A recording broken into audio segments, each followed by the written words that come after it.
The Toscido X608, it's a 10.3-inch tablet that runs on Android 12. It has a 2GB octa-core processor, it supports 5G Wi-Fi, has 6GB of RAM and 128GB of storage, and interestingly, it has a very large battery capacity of 8000 mAh.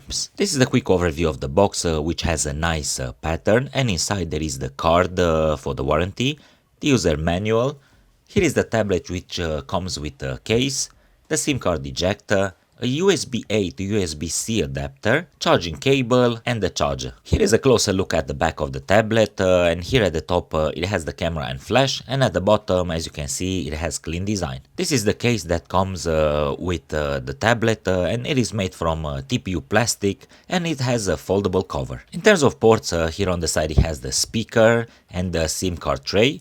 Plus here at the corner it has the 3.5 jack port. Here at the top it has the USB-C charging port and the microphone, and on the other side it has the power button and lock button, and the volume button plus and minus, and also it has another speaker. Here at the top, as you can see, there is nothing. This is the first overview of the display, and in terms of the apps installed, it is pretty standard. It has only the first page, and this is how you access the menu. And if you go in the settings and go to the battery, surprisingly this tablet comes with a 8000 milliamps battery capacity, which is quite large. If you go in the about tablet section, you can see the model, how much RAM it has, the Android version, and other specifications about this tablet. If I open Google Chrome, this is how long it takes to fully load, and the experience while browsing is not as great as I expected because it is very laggy, and also it doesn't charge as fast as I expected.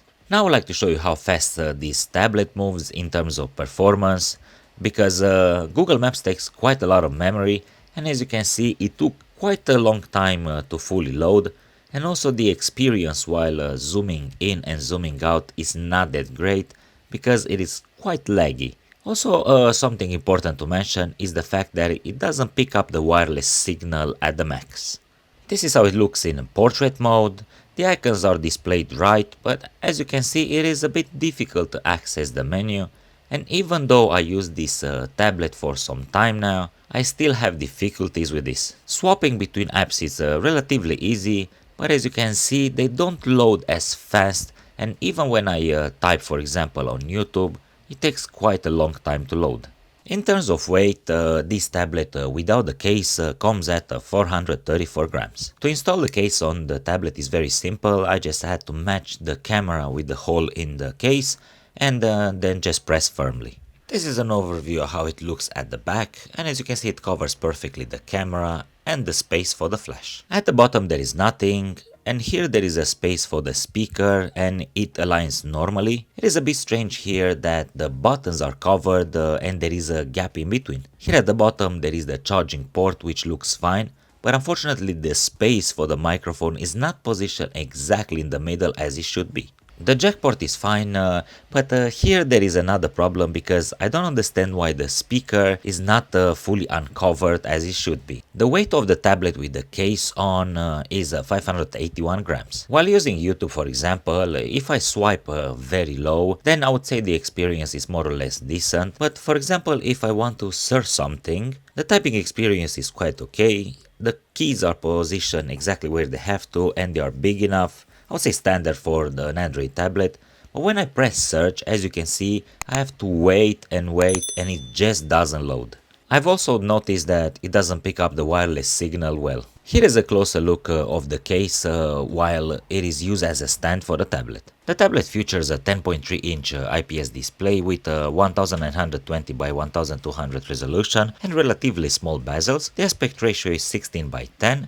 It is suitable for various tasks like movies, gaming, and web browsing. The responsive screen is bright, colorful, and has good contrast and wide viewing angles.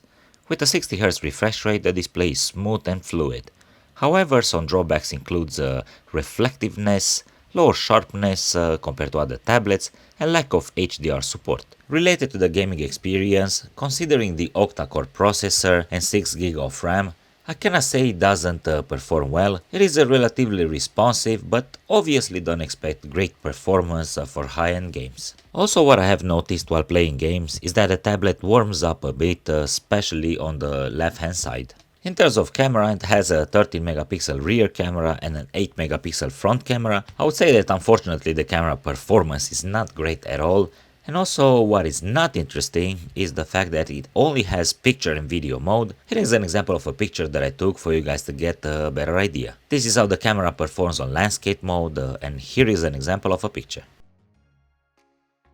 Selfie mode on video is absolutely disaster.